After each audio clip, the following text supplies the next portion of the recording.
এই মুহূর্তের big breaking, supreme কোর্টের ইতিহাসে এমন ঘটনা ঘটেছে কিনা তা নিয়ে আলোচনা শুরু হয়েছে ওয়াকিবহাল মহলে। কিন্তু দেশের শীর্ষ আদালতের দায়ভার যার কাঁধে, এহেন ঘটনায় সেই ব্যক্তির প্রতিক্রিয়া আজ দেশের কাছে দৃষ্টান্ত হয়ে থাকলো। আজ সকালেই সুপ্রিম কোর্টের শুনানি চলাকালীন ভারতের চিফ জাস্টিস বি.আর. গাভাইয়ের দিকে একটি জুতো ছোড়া হয়। সৌভাগ্যক্রমে জুতো বেঞ্চ পর্যন্ত পৌঁছায়নি। হামলাকারীকে সঙ্গে সঙ্গে নিরাপত্তা বাহিনী গ্রেফতার করে। ঘটনায় বিন্দুমাত্র বিচলিত না হয়ে নির্বিকার থেকেই বিচারপতি গাভাই মন্তব্য করেন, আমি এমন বিষয়ে প্রভাবিত হই না।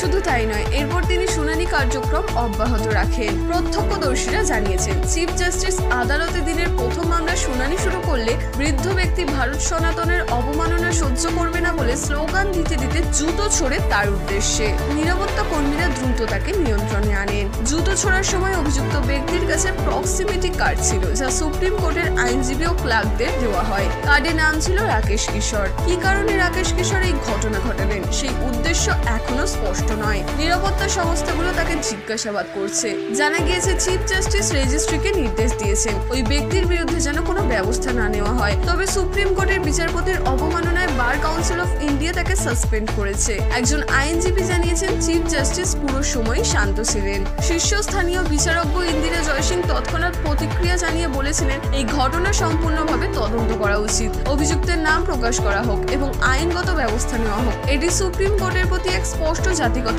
আক্রমণ বলে মনে হচ্ছে, যা সমন্বিত প্রেস বিজ্ঞপ্তিকে সকল বিচারপতির দ্বারা নিন্দা করা উচিত। তবে চিফ জাস্টিস গাভাই আদালতের মর্যাদা বজায় রেখে কাজ চালিয়ে যান। ভগবান বিষ্ণু বিষয়ে চিফ জাস্টিসের এক মন্তব্যের পরে এই ঘটনা ঘটেছে। খাজুরাহোর 7 ফুট কাটা মূর্তির পুনর্নির্মাণ সংক্রান্ত জনস্বার্থ মামলা উত্থাপনের সময় তিনি বলেন, যাও এখন দেবতার কাছে জিজ্ঞাসা করো। এই মন্তব্য সামাজিক মাধ্যমে সমালোচনার ঝড় তোলে। পরবর্তীতে চিফ জাস্টিস বলেন, আমার মন্তব্যগুলো সামাজিক মাধ্যমে ভুলভাবে উপস্থাপিত হয়েছে। আমি সব ধর্মকে সম্মান করি। সলিসিটর জেনারেল তুষার মেহতা জানান, সামাজিক মাধ্যমে বিষয়গুলো প্রায় অতিরঞ্জিত হয়ে যায়। শীর্ষ আইনজীবী কপিল সিবালও মন্তব্য করেন, আমরা প্রতিদিন এ ধরনের পরিস্থিতি দেখছি, সামাজিক মাধ্যম নিয়ন্ত্রণের বাইরে। এই মুহূর্তের আরো একটি গুরুত্বপূর্ণ খবর, উত্তরবঙ্গের বন্যা পরিস্থিতি নিয়ে এবার ম্যান মেড বন্যা বলে তোপ দাগলেন মুখ্যমন্ত্রী মমতা বন্দ্যোপাধ্যায়। আর কি বলেছেন তিনি, বিশদে জানতে দেখুন সম্পূর্ণ ফটো গ্যালারি। গত শনিবার থেকে একটানা বৃষ্টিতে বিপর্যস্ত হয়ে পড়েছে উত্তরবঙ্গ। প্রবল বর্ষণে ব্যাহত জনজীবন, জল আর ধসে রাস্তায় উঠে এসেছে নাগরিক জীবন। সোমবারই উত্তরবঙ্গের পরিস্থিতি সরেজমিনে খতিয়ে দেখতে উত্তরবঙ্গে রওনা দেন মুখ্যমন্ত্রী মমতা বন্দ্যোপাধ্যায়।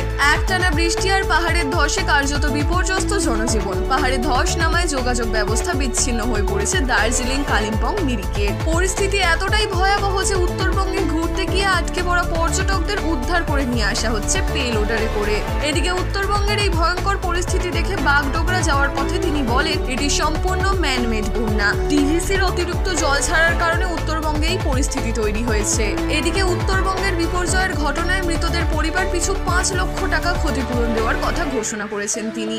একই সঙ্গে মৃতদের পরিবারের একজনকে হোমগার্ডের চাকরি দেওয়ার কথাও জানিয়েছেন মুখ্যমন্ত্রী মমতা বন্দ্যোপাধ্যায়। শুধু তাই নয়, ডিভিসির পাশাপাশি এদিন উত্তরবঙ্গের পরিস্থিতি নিয়ে কেন্দ্রকে নিশানা করতে ভোলেননি মমতা বন্দ্যোপাধ্যায়। তিনি বলেন, কতটা জল সামলাবো, বিহার উত্তরপ্রদেশ থেকে জল আসছে, গঙ্গা টইটুম্বুর, ডিভিসি ইচ্ছে মতো জল ছেড়ে চলেছে। মাইথন ডিভিশন পাঞ্চেতের জন্য জল যন্ত্রণা ভোগ করছি লাগাতার। কলকাতার কি অবস্থা হয়েছিল সেদিন। এদিকে ভুটান, সিকিমের জলে নাগরাকাটা, ধূপগুড়ির ভয়ঙ্কর অবস্থা।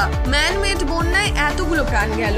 শনিবার রাতে 12 ঘন্টার বৃষ্টিতে বিপর্যস্ত পাহাড়। শুধু পাহাড় নয়, বানভাসী পরিস্থিতি হয়েছে তরাই ও ডুয়ার্সেও। স্থানীয় বাসিন্দাদের কথা, এমন বিপর্যয় আগে তারা দেখেননি। এত প্রবল বৃষ্টি সাম্প্রতিককালে দেখা যায়নি বলেও জানিয়েছেন। তারা আরো বলেছেন, প্রবল বৃষ্টির কারণেই পাহাড়ে ধস নেমেছে, যার কারণে ক্ষয়ক্ষতির পরিমাণও পাল্লা দিয়ে বাড়ছে। শনিবার রাত থেকে পাহাড় ও তরাই ডুয়ার্সে প্রাকৃতিক দুর্যোগের কারণে মৃত্যু হয়েছে কমপক্ষে 20 জনের। কোথাও সেতু ভেঙে গিয়েছে, কোথাও ধসে গিয়েছে রাস্তাও, কোথাও আবার জাতীয় সড়কের উপর দিয়ে বইছে তিস্তা, তোর্সার মতো পাহাড়ি নদীগুলি। উদ্ধার কাজ শুরু হলেও আবহাওয়া খারাপ থাকায় তা বারবার ব্যাহত হচ্ছে। এই মুহূর্তের বিগ ব্রেকিং নিউজ, উত্তরবঙ্গের বন্যা ও ধসের পরিস্থিতি নিয়ে মুখ্যমন্ত্রী মমতা বন্দ্যোপাধ্যায়কে কার্যত তুলোধনা করলেন বিরোধী দলনেতা শুভেন্দু অধিকারী। একই সঙ্গে উত্তরবঙ্গে ত্রাণ বিতরণে গিয়ে দলের সাংসদ বিধায়ক আক্রান্ত হওয়ার ঘটনাতেও মুখ্যমন্ত্রীকে দায়ী করেছেন শুভেন্দুর কথায়, মমতা বন্দ্যোপাধ্যায়কে এখন আতঙ্ক গ্রাস করেছে, তাই উনি ভয় ভীতির পরিবেশ তৈরি করতে চাইছেন।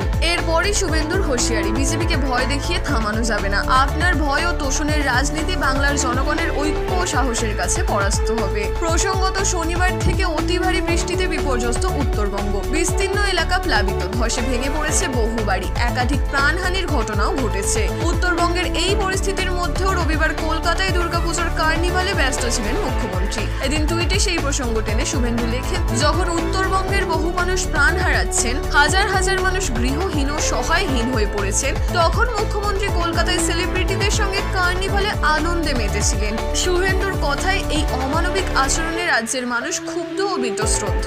দেরিতে হলেও মুখ্যমন্ত্রী তা উপলব্ধি করেছেন। বিজেপি নেতার আরও দাবি, রাজ্যের বিজেপি সাংসদ ও বিধায়করা ইতিমধ্যেই দুর্গত এলাকায় নেমে ত্রাণ, খাবার ও প্রয়োজনীয় সহায়তা পৌঁছে দিচ্ছেন সাধারণ মানুষের কাছে। কিন্তু তৃণমূল সরকার নিজের প্রশাসনিক ব্যর্থতা ঢাকতে আতঙ্কের রাজনীতি শুরু করেছে বলেও অভিযোগ করেন তিনি। শুভেন্দুর অভিযোগ, মুখ্যমন্ত্রী নাকি তার বিশেষ সম্প্রদায়ের গুন্ডাদের বিজেপি নেতাদের ওপর হামলা উস্কানি দিয়েছেন, যাতে তারা ত্রাণ বিতরণে বাধা পায়। তিনি টুইটে লেখেন, আজ মালদহ উত্তরের সাংসদ খগেন মুর্মু ও রাজ্য বিজেপি সভাপতি শ্রমিক ভট্টাচার্যের ওপর নাগরাকাটায় তৃণমূল দুষ্কৃতীদের হামলা হয়। খগেন বাবুকে পাথর ছুঁড়ে আঘাত করা হয়, তার মুখ ক্ষতবিক্ষত। বিধায়ক শঙ্কর ঘোষের গাড়িতেও হামলা চলে, গাড়ির কাঁচ ভেঙে গিয়ে শরীরে ঢুকে যায় টুকরো। শুভেন্দুর অভিযোগ, ঘটনাস্থলে পুলিশ উপস্থিত থাকলেও নির্বিকার ছিল। এরপরই বিরোধী দলনেতার হুঁশিয়ারি, বিজেপিকে ভয় দেখিয়ে থামানো যাবে না।